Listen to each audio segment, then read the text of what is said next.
اور جو انڈیا نے چالاکی سے یہ جو کچھ بھی تھا وہ ہم سے چھین لیے تھے 71 میں جب بھٹو اندرا گاندھی کی بات چیت ہو رہی تھی، تو یہ ساری چوٹیاں ہماری تھیں، یہ اس وقت لی تھیں انہوں نے، انڈینز نے ہتھیالی تھیں. تو اور اس کے بعد بھی 84 میں انہوں نے ہم سے سیاچین چھین لیا تھا اور کئی علاقے چھین لیے تھے. تو بہرحال کوئی پرائم منسٹر یہ نہیں کہہ سکتا تھا کہ جی آپ چھوڑ دیں. سو ظاہر ہے کہ پرائم منسٹر نے یہ پوچھا کہ آپ سری نگر پہنچ جائیں گے؟ انہوں نے کہا جی بالکل. تو نواز شریف نے اسی وقت حکم دیا کہ اس سڑک پہ سری نگر ہائی وے کا بورڈ لگا دیا جائے اور دعا مانگے. تو یہ کر کے اس کو کہہ دیا. وہ ایکسائٹڈ ہو گئے نا. بالکل. اور میرے ذمہ لگایا گیا کہ میں دنیا کو یہ بتاؤں گا کہ اوپر ہم نہیں بیٹھے، یہ مجاہدین بیٹھے ہیں. تو خیر میں خود بڑا خوش ہوا کہ یہ واقعی چوٹیاں ہماری تھیں، انڈیا نے بڑے غلط طریقے سے لے لی تھی. اگر ہماری فوج نے اتنی بہادری کر کے لے لی ہیں تو کیا مذائقہ ہے. اچھی بات ہے کیونکہ انہوں نے بھی تو چوری کر کے لی تھی نا، تو ہم نے بھی تو لے لیا. تو میں نے کہا جی ضرور اس پہ ڈٹے رہیں. تو اس کے بعد میں نے ایک ہفتہ جب اپنے مشنز کے ذریعے دنیا تک میں پہنچا تو مجھے احساس ہوا کہ دنیا میں کوئی آدمی بھی یقین کرنے کو تیار نہیں ہے، کیونکہ زمانہ بدل گیا تھا. تو پھر دوسری بات جو تھی جس سے میں پریشان ہوا، ہمارے باڈی بیگز، ینگ افسر، فوجی افسر، ان کی باڈیاں آنی شروع ہوئی. بیچارے شہید وہ جانے دے رہے تھے اور کوئی کامیابی نہیں ہو رہی تھی. تو اس وقت پھر یہ طریقہ تھا، میں نے پھر نواز شریف کو یہ کہا کہ جی ہم بائی لیٹرلی انڈیا کے ساتھ کر لیں گے ارینجمنٹ. تو بلکہ ایک یہاں میٹنگ ہوئی لاہور میں گورنر ہاؤس میں، جس پہ تینوں سروسز چیفز تھے، Nawaz Sharif, foreign minister and my self.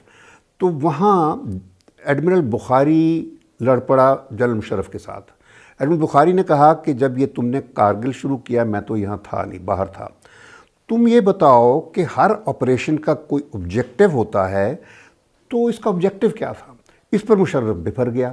دونوں میں لڑائی ہوئی تو نواز شریف نے ان کو چھڑا دیا، تو میٹنگ برخاست ہو گئی. تو کوئی ڈسکشن نہیں ہو سکی. ہم باہر آئے، نواز شریف نے مجھے کہا شمشاد صاحب تسی میرے نال بیٹھ جاؤ. اپنی گاڑی میں بٹھا لیتے تھا. اس وقت ہمیشہ اس کا یہ ہوتا تھا جب بھی کوئی سچویشن میں مجھے کہتا تھا تسی میرے نال آ جاؤ. تو راستے میں پھر مجھ سے پوچھنے کہ ہن کی کرنا ہے شمشاد صاحب؟ میں نے کہا جی آپ مجھے یہیں اتار دیں، اور میں جہاز کھڑا تو اس کا کہ آپ کا جہاز لے کے میں اسلام آباد جاؤں گا، اور ہم آپ کی میں واجپئی سے بات کرواؤں گا اور ہم کر لیں گے ارینجمنٹ. تو نیاز نائک بیک ڈور ہم نے ٹریک 2 پہ رکھا ہوا تھا. تو فوراً جا کے واجپئی سے ان کی بات ہوئی، اور ہم نے اگلے دن آر کے مشرا آ گیا اسلام آباد. ہم نے ایک ہفتے میں 10 دنوں میں ایک ایگریمنٹ تیار کر لیا بائیلیٹرلی، کیونکہ میں نہیں چاہتا تھا کسی اور طاقت کو انوالو کرنا. تو ہم نے نیگوشیٹ کر لیا اور بڑا اچھا ایگریمنٹ تھا.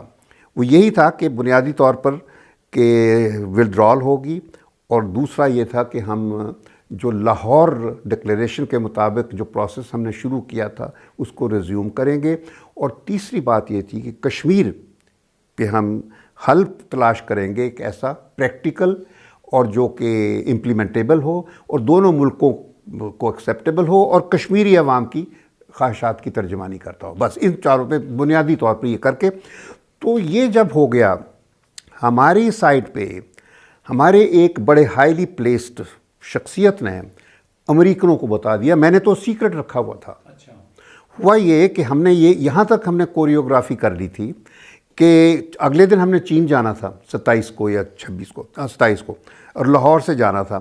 تو میں نے ان کو آر کے مشرا نے کہا کہ جی ہر ڈاکیومنٹ ہم نے فائنلائز ڈرافٹ کر لیے سوائے ایک ڈاکیومنٹ کے. جو اس میں طے کیا؟ اس میں یہ تھا کہ ہم یہ ایگریمنٹ جو 4 پوائنٹ تھے، ہم انڈیا کے اوپر سے گزریں گے، فلائی اوور کریں گے چائنا جاتے ہوئے.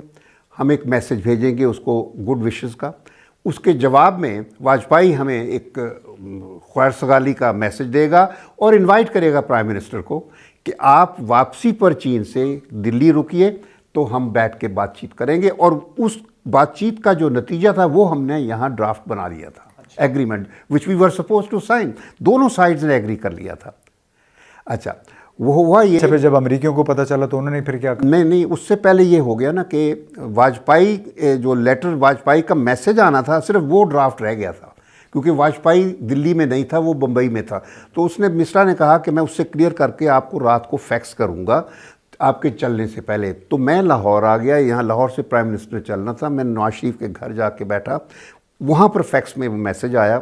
رات کو ہم نے 11 بجے چلنا تھا اور کوئی 10 بجے وہ میسج آ گیا, اور اس کو دیکھا وہ میسج وہ نہیں تھا جو ہم نے ڈرافٹ کیا تھا, بدل گیا. تو اسی وقت پھر نائک پہ نواز شریف بڑا ناراض ہوا کہ بھئی یہ کیا ہوا. اس نے کہا جی ہر چیز ایگری ہو گئی تھی, یہ تو کچھ اب سڈنلی چینج ہو گیا ہے.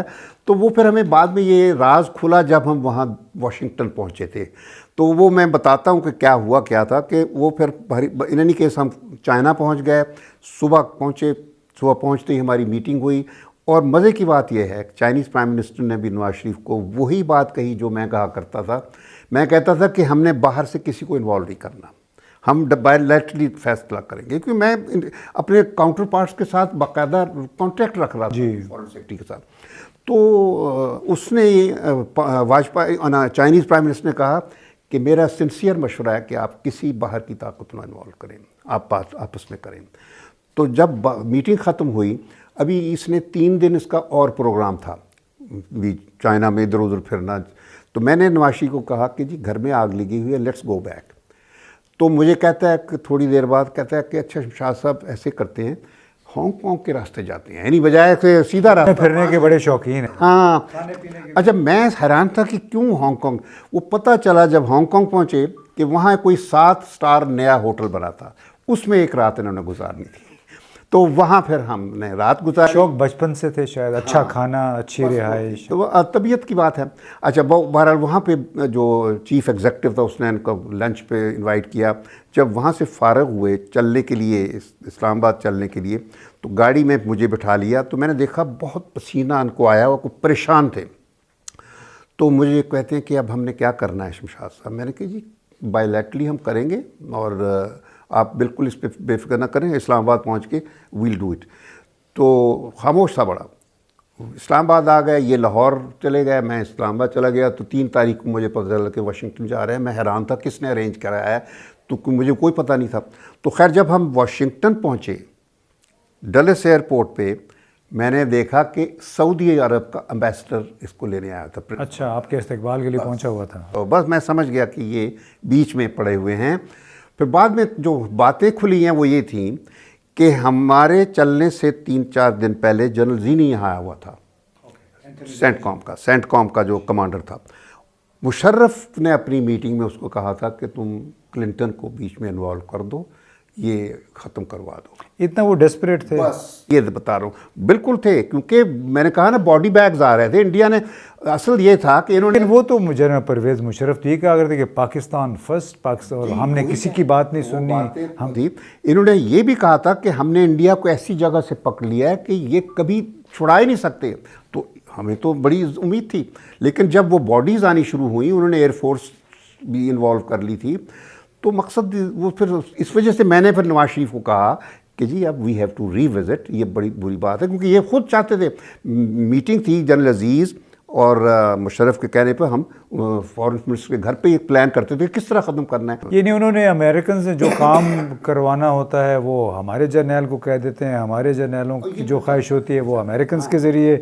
جنرل اشفاق کیانی نے اپنی ایکسٹینشن امریکنز کو کہہ کے کروائی تھی 2010 میں, وہ بھی آپ کو یاد ہوگا. وہاں جو پہنچے تو ڈلس ایئرپورٹ سے یہ مجھے پتہ چل گیا.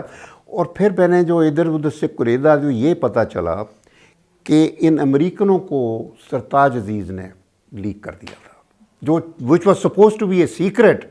تو یہ اس نے بتایا تھا. اور ہوا یہ کہ جب وہاں پہنچ رہے تھے تو انہوں نے جب پریزیڈنٹ کلنٹن کو بریفنگ دی تھی, وہ آپ نے اس کتاب کا ذکر کیا ہے, اس اسٹوپ ٹیلبٹ کی. یہ وہ بروس رائڈل نے شاید لکھا ہے, اسٹوپ ٹیلبٹ نے بھی لکھا ہے کہ کلنٹن کو یہ کہا تھا کہ جب تم نے بات کرنی ہے نواز شریف سے تو میک شور کہ Shamshad is not in the earshot. جی, کہ وہ موجود نہ ہو. وہ موجود نہ ہو. تو بس تو وہی ہوا. جب وہاں پر میٹنگ ہوئی, فارمیلٹیز اوپننگ ہو گئی, تو کلنٹن نے کہا کہ لیٹس بی 1-on-1. تو سب اٹھ گئے, اور مگر بروس رائڈل بیٹھا رہا کلنٹن کے ساتھ. تو میں نے کہا کہ یہ بیٹھتا ہے تو میں بھی بیٹھوں گا. تو میں بیٹھ گیا رہا. تو کلنٹن نے پھر نواز شریف کی طرف دیکھا کہ prime minister I thought we are going to be 1-on-1. میں نے کہا نہیں, میں منٹس لوں گا. کہتے دیر از نتھنگ ٹو ریکارڈ. کہتا ہے بس مجھ کا تو یعنی کلنٹن نے کہا کہ میں نکل جاؤں تو پھر میں نکل کے باہر آ گیا. اب تھوڑا سا اگر پیچھے آئیں، جب نیوکلیئر ٹیسٹ ہو رہے تھے وہ بھی آپ کا بڑا امتحان تھا، آپ کو تو بہت ڈپلومیسی کرنی پڑی. ان دنوں نواز شریف صاحب کی کیا کیفیت تھی؟ اس وقت میں بہت اس کے لیے ڈائلیما تھا بہت بڑا، کیونکہ اس کی پارٹی میں سب لوگ جو تھے وہ نہیں سمجھتے تھے کہ ہمیں یہ کرنا چاہیے ٹیسٹ. اور جو ایک فقرہ نواز شریف کو سننا پڑ رہا تھا اپنے ساتھیوں سے، کولیگ سے، وہ یہ تھا میاں صاحب نہ کرنا، مارے جاؤ گے، مارے جاؤ گے. مر جاواں گے جی، مر جاواں گے. تو یہ تھا. تو خیر وہ پھر میاں صاحب کو میں نے پہلے دن ہی actually we were on a visit to Kazakhstan, وہاں ایک ECO کی سمٹ تھی. تو ہوٹل میں ہی واپس آئے لنچ کے بعد تو مجھے میسج آ گیا اسلام آباد سے کہ انڈیا نے ٹیسٹ کر دیے. میں دوڑا اس کے کمرے میں گیا اور ان کو بتایا کہ اس طرح انڈیا نے ٹیسٹ کر دیے. اس نے کہا پھر اسی کی کرنا ہے. میں کہا جی میں نے تسی اجازت دیو. تو آپ کے ساتھ ہمیشہ پنجابی میں ہی بات کرتے تھے؟ وہ میرے ساتھ لاہوری ہیں اس لیے؟ لیکن بات پھر اردو پہ آ جاتی تھی جب اسے آتا تھا. بالکل بہت زیادہ، کیونکہ اکثر پنجابی گل ہوتی تھی. اچھا پھر کہتے کہ میں کہا جی مجھے اجازت دے دیں تو میں آرمی چیف سے بات کرتا ہوں تاکہ وہ تیاری شروع کرے، اور ہم اب 3 دن بعد نہیں کل ہی چلے جائیں گے واپس. ہی ایگریڈ. میں نے جا کے کرامت سے بات کی. وہ کہیں کسی مشن کی ریسیپشن پہ تھے تو مجھے شور بھی سنائی دے رہا تھا. تو میں نے اس کو اپنے لفظوں میں، کیونکہ سیکرٹ باتیں تو نہیں زیادہ لمبا نہیں، میں نے کہہ دیا کہ آپ تیاری شروع کر دیں، ہم کل واپس آ رہے ہیں بس. یہ تو یہ کر کے میں آ گیا. اور پھر اس کو میں نے بتایا کہ آپ اپنے وزیروں کو کہہ دیں کہ یہ میڈیا وہاں انٹرنیشنل اس سمٹ کے لیے آیا ہوا تھا. تو میں نے کہا جی کسی سے کوئی بات نہیں کرے گا. میں نے آپ کے کمرے کا فون بند کروا دیا تھا، کیونکہ مجھے سب سے پہلا یہ تھا اینٹیسپیشن کہ کلنٹن ول کال ہے، فوراً کال کرے گا. اور بات درست تھی. وہ وہاں قزاقستان الماتی نہ پہنچ سکے، لیکن 12 تاریخ کو ان کی کالیں آنی شروع ہو گئی تھیں. تو پکرنگ کی مجھے کال اسلام آباد میں مجھے آ گئی، اور اس نے مجھے ایک لمبا لیٹر لکھ کے بھیجا. تھوڑا سا ریکیپ وہ کرتے ہیں کہ تاکہ جو جن کو نہیں پتا کہ 11 مئی کو بھارت نے اپنے پہلے ٹیسٹ کیے تھے. جی بالکل. پھر آپ اس 11 مئی کو 1998 اس وقت وہاں تھے. پھر آپ اب 12 مئی کی 12 کو ہم اسلام آباد واپس آتے ہیں. اور اس سے پہلے میں نے میڈیا کو چھوٹا سا ایک فکرے سے بریف کر دیا تھا کہ ہمارے لیے بڑا سیریس ایک فیز آئی ہے اور وی آر ان نو ہری، ہم اب سوچ کے بعد فیصلہ کریں گے. بس یہ کر کے ہم واپس آ گئے. تو یہاں پر 12 تاریخ کو مجھے پکرنگ کا ایک بڑا سخت میسج آیا تھا کہ انڈیا نے بڑی حماقت کی ہے، تم نہ حماقت کرنا، یہ اس قسم کا میسج. اور پھر ساتھ ہی یہ 12 کو یہ ہو گیا. ہم نے 13 کی وہ کی ہوئی تھی بکنگ، اپنی DCC کی میٹنگ کی تھی اور کیبنٹ کی میٹنگ بلا رکھی تھی. لیکن اس سے پہلے ہی مجھے وہاں سے آ گیا کہ اسٹوپ ٹیلبٹ وغیرہ سب چل پڑے ہیں اور دے ور سٹنگ ان دا پلین. ٹیمپا جو ہے نا ان کا جو وہاں کا ہیڈ کوارٹر، تو کہ جی ہم تیار ہیں.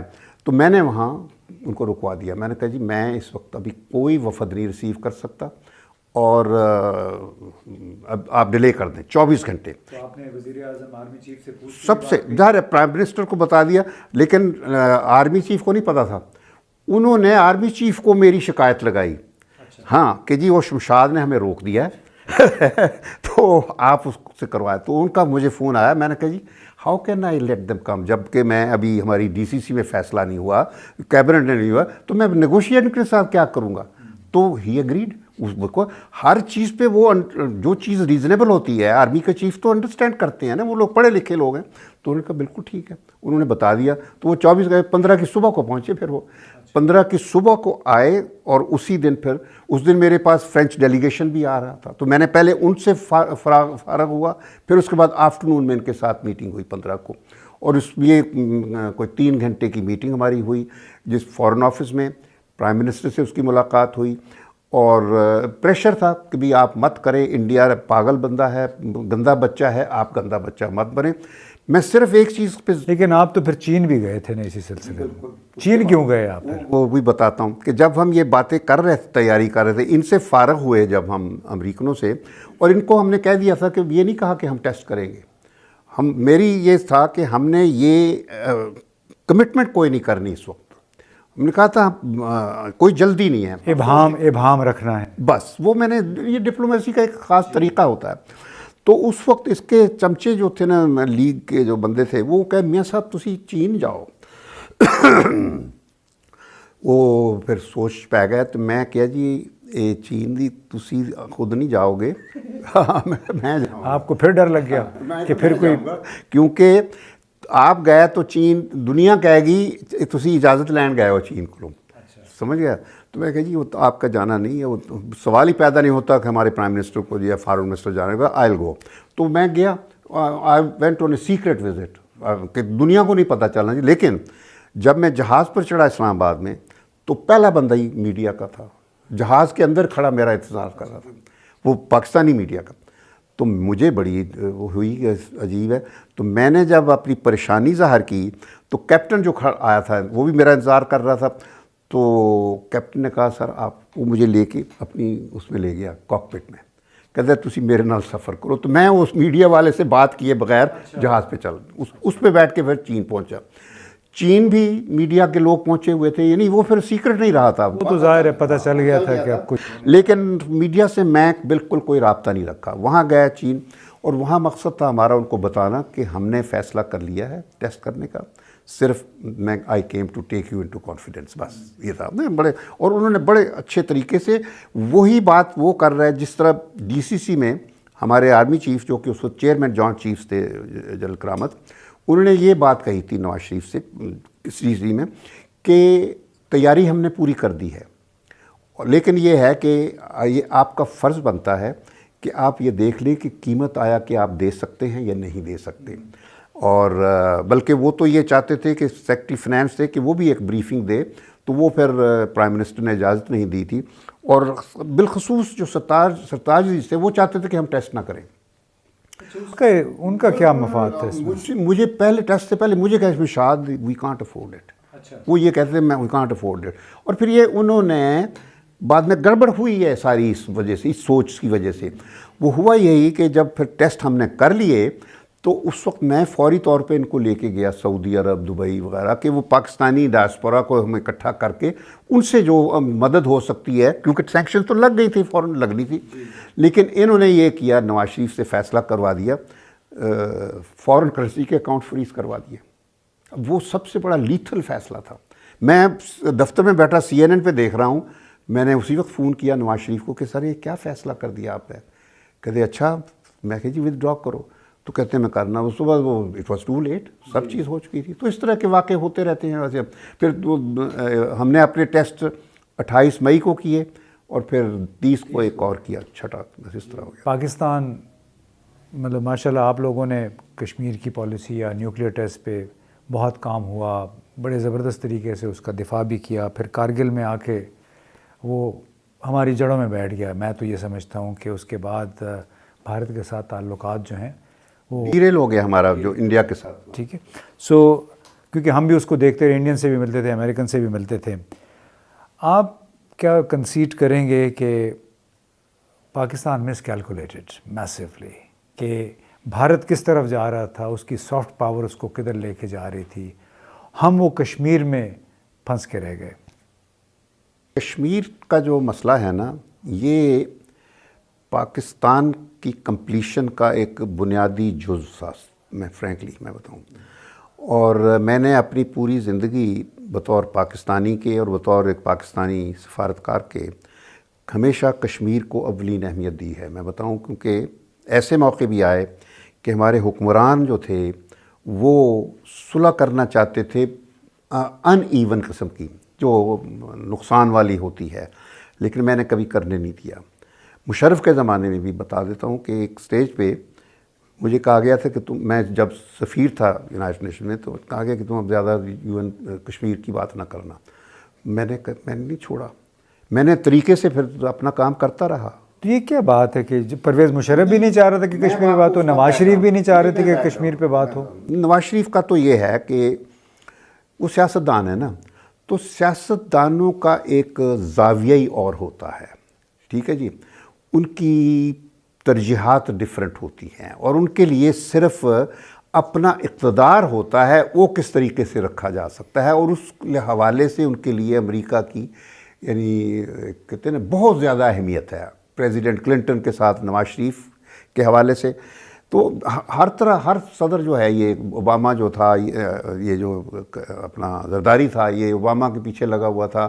تو ہم لوگوں نے امریکہ کے ساتھ جو تعلقات تھے وہ اپنے حکمرانوں کے ذاتی اقتدار سے منسلک مفادات کے ساتھ جڑے ہوئے تھے ہمیشہ۔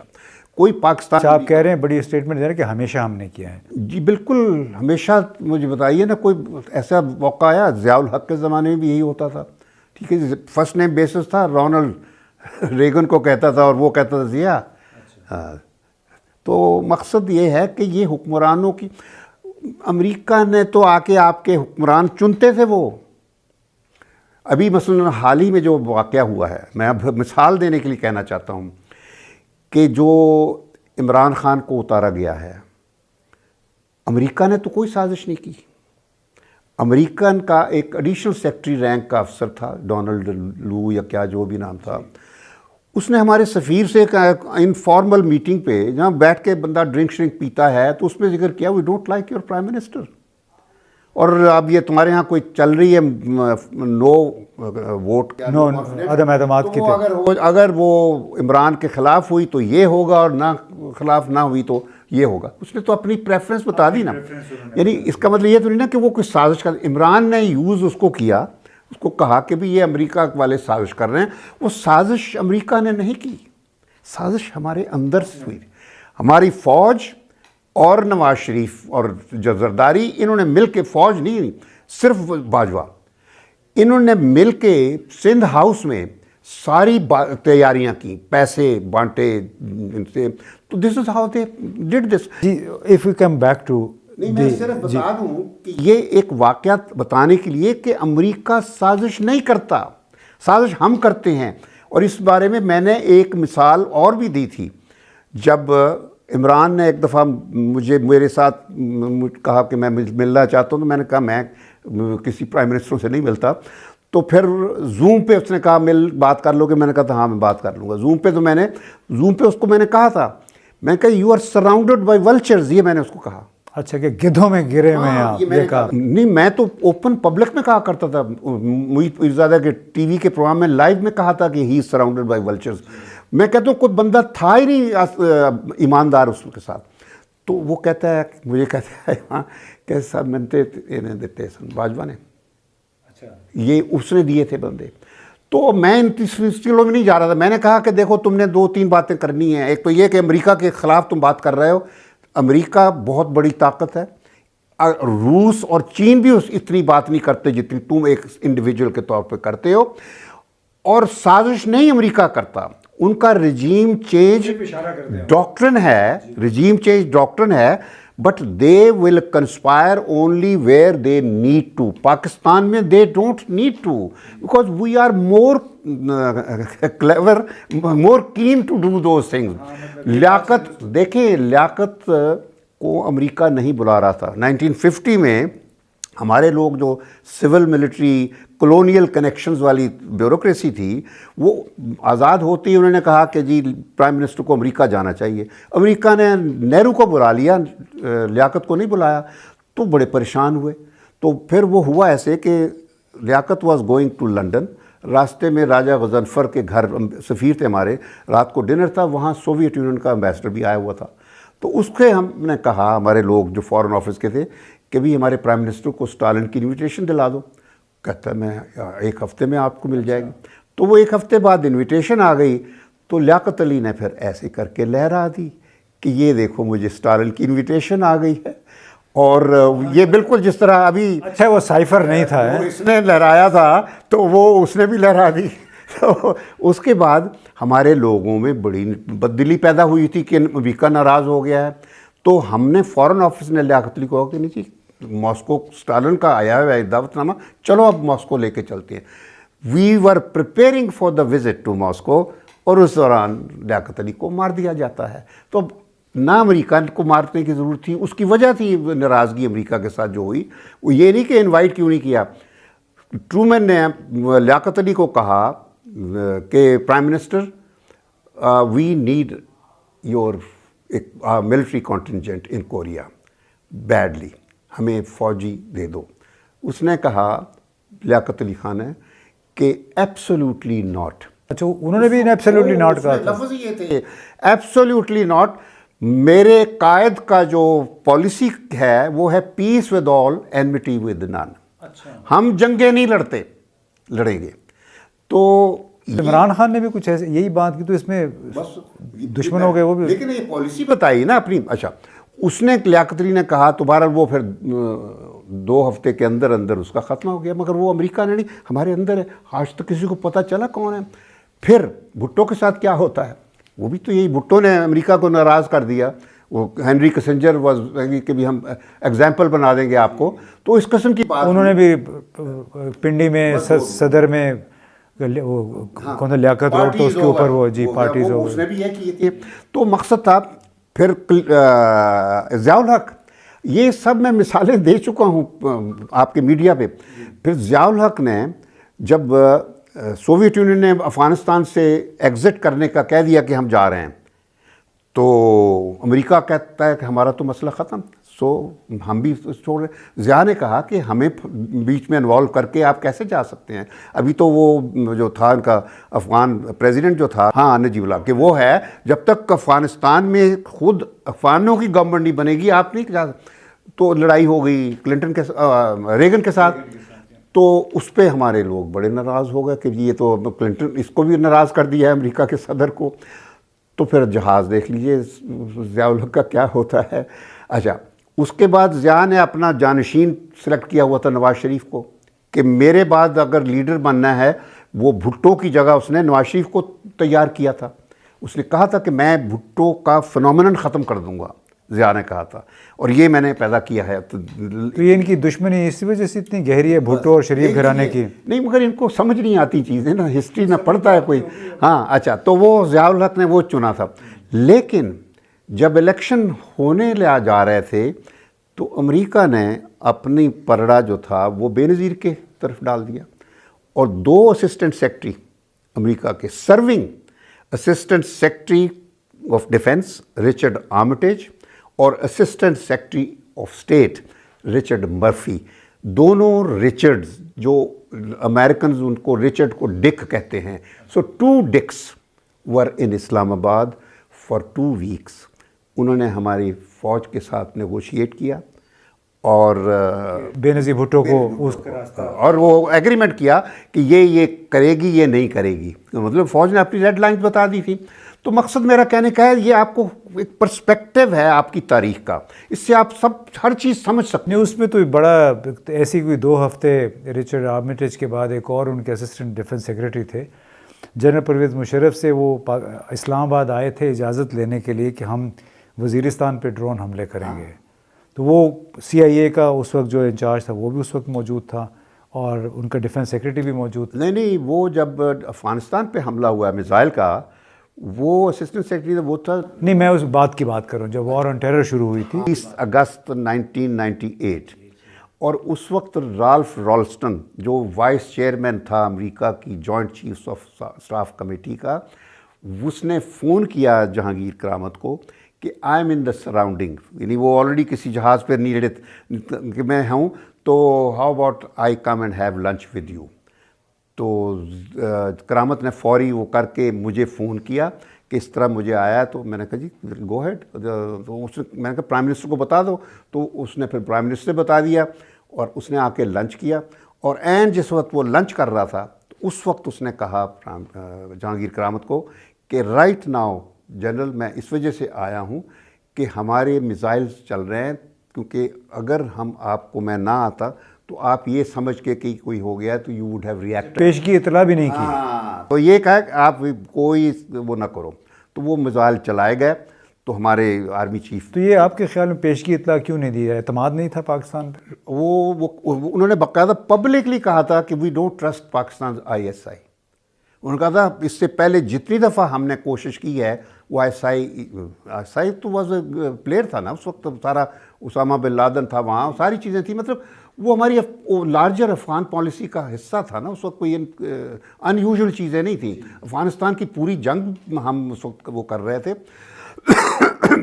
بہرحال وہ میں ان باتوں کے خلاف نہیں. میں ایک چیز اور کلیئر کر دوں آپ کو کہ پاکستان جب آزاد ہوا تھا اس کی لوکیشن بہت بہت یونیک تھی دنیا میں.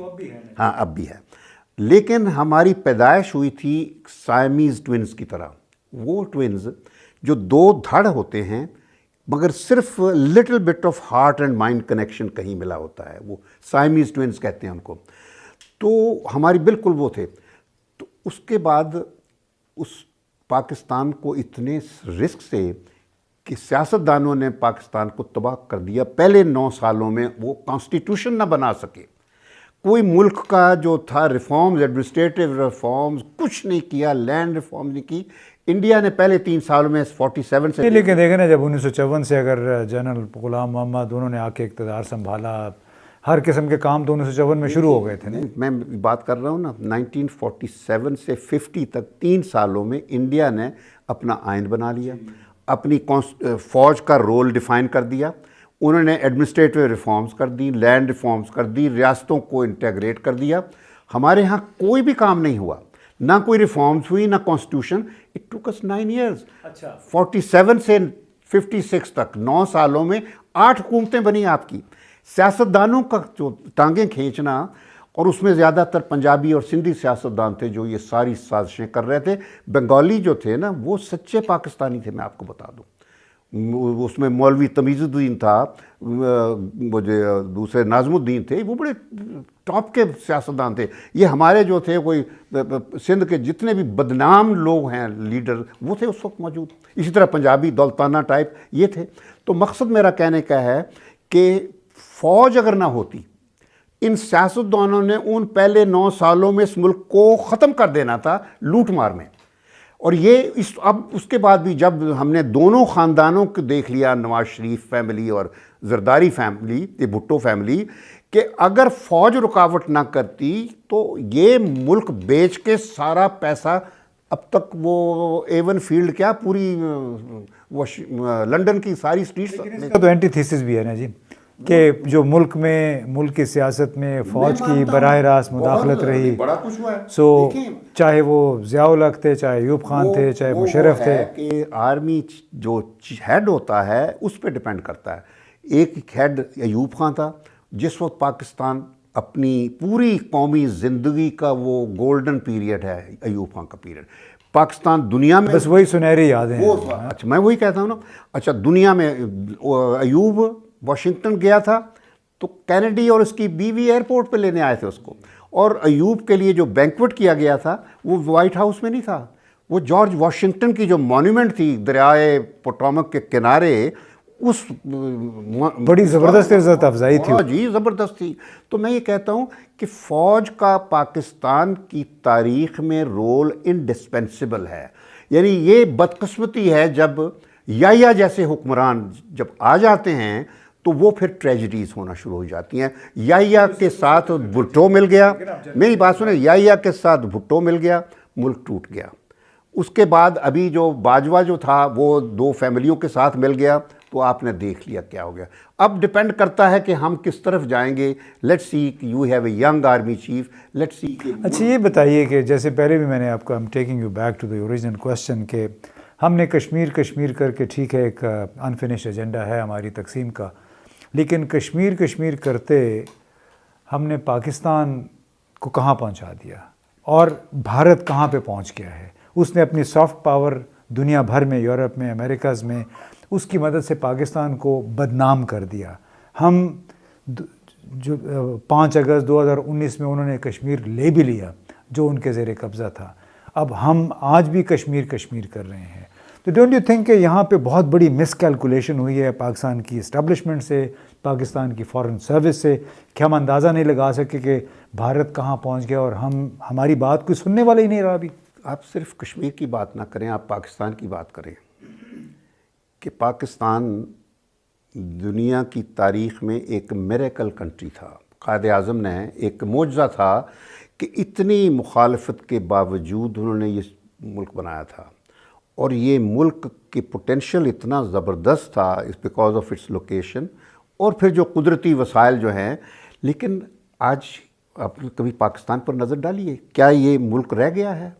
کیا آپ اس کو ریاست کہہ سکتے ہیں جہاں پر آپ کی پارلیمنٹ کا کام نہیں کر رہی؟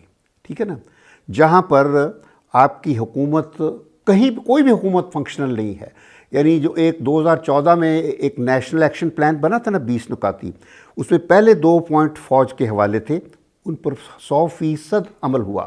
فوج نے ٹیررسٹوں کے ٹرائل بھی کیے اور ان کو پھانسیاں بھی دیں, کیونکہ سویلینز نے کہہ دیا تھا یہ ہم سے کام نہیں ہوگا, نہ ہمارے ججوں سے ہوگا. اور 18 پوائنٹ وہ تھے جو پلان نہیں تھا, وہ بیسیکلی لسٹ تھی ایک نارملی فنکشننگ گورنمنٹ جو ہوتی ہے اس کے جو ذمہ داریاں ہوتی ہیں وہ لسٹ تھی. ان پہ ابھی تک کبھی بھی کام نہیں ہوا سویلینز نہ. تو میں اسی واسطے کہتا ہوں اس ملک کے لیے فوج جو ہے وہ ایک بہت ایک لازم عنصر ہے. آگے یہ قسمت آپ کی, سوچتے تھے کشمیر بنے گا پاکستان, آج وہ تو نہیں, پاکستان کشمیر سے بھی بدتر ہو گیا ہے. بلکہ میں یہی پوچھنا چاہ رہا تھا, اس پہ شاید اب گفتگو ہم ختم بھی کر دیں. آپ جب پاکستان آئے بمیں اہل خانہ تو آپ نے خواب دیکھا 1947 میں, اور پھر آپ نے ایک کتاب بھی لکھی کچھ کافی عرصہ پہلے, ادھورے خواب, ڈریمز انفلفلڈ. تو وہ بتائیں. دیکھیے بات ہے کہ ہمارا تعلق ایسٹ پنجاب سے تھا اور ہم شروع سے تاثر یہی تھا کہ پاکستان جب بنے گا تو ہمارے علاقے بھی پاکستان کا حصہ ہوں گے, کیونکہ اس وقت یہی تھا کہ امبالہ تک پاکستان ہوگا. لیکن چونکہ سکھوں نے ہندوؤں کا ساتھ دینا کر لیا تو اس کے بعد پھر وہ ہوا, تو ہم لیٹ چلے وہاں سے اور دسمبر میں پہنچے اسلام آباد ٹرین سے. راستے میں کٹی ہوئی ٹرینیں ملی, میں نے اپنی آنکھوں سے, بچہ تھا میں, دیکھ کے, مگر میں تو وہ چیزیں نہیں سوچ سکتا تھا جو بڑوں نے دیکھا. خون پوری وہ ٹرین کٹ گئی تھی جو ہم سے پہلے جس پہ ہم نے آنا تھا, ہمیں جگہ نہیں ملی تھی. تو خیر جب ہم یہاں ہربنس پورہ اسٹیشن پر ہماری ٹرین پہنچی تو مجھے اب تک یاد ہے کہ چھت پر ادھر ادھر نعرے تھے, اللہ اکبر, پاکستان زندہ باد, اور خوشی کے آنسو سب. تو میری جو یادداشت میں یہ تھا کہ پاکستان ایک ہمارے لیے ایک جنت ہے, جو ایک گہوارہ ہے امن کا, خوشیوں کا. اور جو سوچا تھا کہ جو ہم پاکستانی اور پاکستانیوں کی آنے والی نسلیں جو ہیں وہ یہاں پر اپنی زندگیاں اور اپنے بچوں کی زندگیاں بہتر بنائیں گی ایک آزاد شہریوں کے طور پہ. تو میں 47 سے اب تک اس پاکستان کی تلاش میں ہوں. جو مجھے نظر آیا وہ 4 راجدھانیاں نظر آئیں جو ایتھنک اور لنگوسٹک بنیاد پر ہیں, اور کوئی بھی نیشن ہوڈ کا کسی جگہ نشان سوائے کرکٹ کے میچ پہ. جب کرکٹ کا کوئی میچ ہوتا ہے, ٹیسٹ میچ عالمی سطح پر, اس وقت پاکستانیت نظر آتی ہے, ورنہ آپ کو پاکستان کہیں نظر نہیں آتا. تو یہ میرا تاثر ہے اور میرا پاکستان کی اس جنریشن سے تعلق ہے امتیاز, جس نے پاکستان بنتے ہوئے دیکھا, پھر اس کو میں نے ٹوٹتے ہوئے دیکھا, اور آج میں اس کو مکمل طور پر بکھرتے ہوئے دیکھ رہا ہوں. میں نے کہہ دیا کہ مجھے یہ پاکستان لگتا ہی نہیں وہ پاکستان جس کے تصور کے ساتھ علامہ اقبال نے بر صغیر کے مسلمانوں میں ایک خود مختار اور خوددار قومیت کا شعور پیدا کیا, اور جس کے تصور کے ساتھ ہمارے لیڈر فاؤنڈر جو تھے قائد اعظم نے علامہ اقبال کے خواب کو حقیقت میں بدل کر بر صغیر کے مسلمانوں کو ایک خود مختار, آزاد, جمہوری مملکت بنایا تھا. معجزہ یہ تو وہ نہیں ہے. یہاں تو جمہوریت ایک مذاق بن گیا ہے. تو ظاہر ہے آپ کی بات بالکل میں اتفاق کرتا ہوں کہ 71 میں بھی جو کچھ ہوا وہ فوج اور سیاستدانوں نے مل کر کیا, اور آج بھی ایگزیکٹلی وہی چیز ہو رہی ہے. فوج بدقسمتی سے فوج جب ایک آدمی جو ہے وہ فوج کی ترجمانی کر رہا ہے نا, تو آپ کو فوج کہنا پڑ جائے گا. تو فوج اور سیاستدان مل کر آپ کے ملک کو کی جو باقی جو مٹی رہ گئی ہے بس اس کو وہ کر رہا ہے. آپ کی تو نیلسن منڈیلا سے بھی ملاقات ہوئی تھی, تو پاکستان کو کوئی نیلسن منڈیلا نہیں مل سکتا. میں ایک چیز بتاؤں کہ یہ جو پنجابی ہیں نا اور جو سندھی ہیں, یہ قومیت نہیں ہے, یہاں پر قوم نہیں ہے, یہ غلام ہیں ذہنی طور پر. 47 میں جناح نے بڑی کوشش کی, یہاں انتخابات کبھی نہیں ہوئے, یہ پارٹی انہوں نے بنائی تھی وہ یونین، تو انہوں نے پاکستان کی تو بات ہی نہیں کی تھی. یہ تو جناح کو بھی کہتے تھے جی مولا تسی کہ ہمارے پاس آ جائیں، چھوڑیں کن چکروں میں. یہ تھا. اچھا، اور انگریزوں نے بھی کوئی یہاں جمہوریت نہیں کی. وہ انہوں نے سارے ہندوستان میں پولیٹیکل پروسیس کیا انتخابات کا، جو گورنمنٹ آف انڈیا ایکٹ بنتے تھے، لیکن یہ 4 صوبوں میں نہیں تھی. اس کی وجہ یہ تھی کہ جو 2 تھے بلوچستان اور فرنٹیئر، وہاں وہ ملٹری کیمپین کر رہے تھے. وہاں پنجابیوں کی فوج لے کے جاتے تھے، حملے کرتے تھے اور ان کے قبضہ کرتے تھے. وہاں پھر انگریزوں کو ہر بار شکست ہوئی. افغانوں نے ایک دفعہ کوئی 20-25 ہزار پنجابیوں کو مارا. پھر وہاں انہوں نے افغانستان میں کابل میں جب تو وہ بھاگے، پھر وہ انہوں نے ایگریمنٹ کر لیا. تو مقصد تھا کہ انگریزوں نے کبھی یہاں پولیٹیکل پروسیس نہیں کیا. اس وجہ سے جمہوریت کی کوئی ان کو سمجھ ہی نہیں ہے، نہ سندھ میں اور نہ فرنٹیئر. تو ہم کیا 1947 کے حالات پہ واپس چلے گئے ہیں آپ کے؟ تو ان دونوں کو غلامی ہے. یہ کوئی بھی اور آ جائے گا اس کے ساتھ مل جائیں گے. ان کی ٹریڈیشن ہے. یہ پہلے سینٹرل ایشیا کے لوگ آتے تھے، اس کے بعد پھر وہ جو تھا محمود غزنوی کو لے لیجیے، وہاں سے آتے تھے. مغل آ گئے، پھر اس کے بعد مغلوں کے ہوتے ہوئے انہوں نے مغلوں کے خلاف سازش کر کے احمد شاہ ابدالی آ گیا، پھر اس کے ساتھ ہو گیا. پھر اس کے خلاف سازش کی، لاہور کے دروازے کھلے رکھ کے رنجیت سنگھ کو لے آئے. توپ تلوار لے کے آگے آئے، اس کے آگے بچ گئے. پنجابی تے سندھی وہ دونوں قومیں ہیں. میں بتا دوں یہ ایک کبھی نہ کبھی یہ روپ صحیح ہو جائے گا، کیونکہ ان کا اس حصے سے لوگوں سے تعلق نہیں، ذہنی طور پہ کوئی نہیں ہے. وہ ایک بڑی ایران میں جس طرح دیکھیں بڑی ڈگنیفائڈ قوم ہے. اس وجہ سے افغانی دیکھ لیجئے کتنی قربانیاں دے کے آج بھی وہ کوئی بھی بات اپنی غیرت اور اپنی جو عزت ہوتی ہے اس کی کبھی قربانی نہیں دیتے آزادی کی. اور ہم نے آزادی کبھی، ہمیں تو قائد اعظم نے آزادی دی تھی.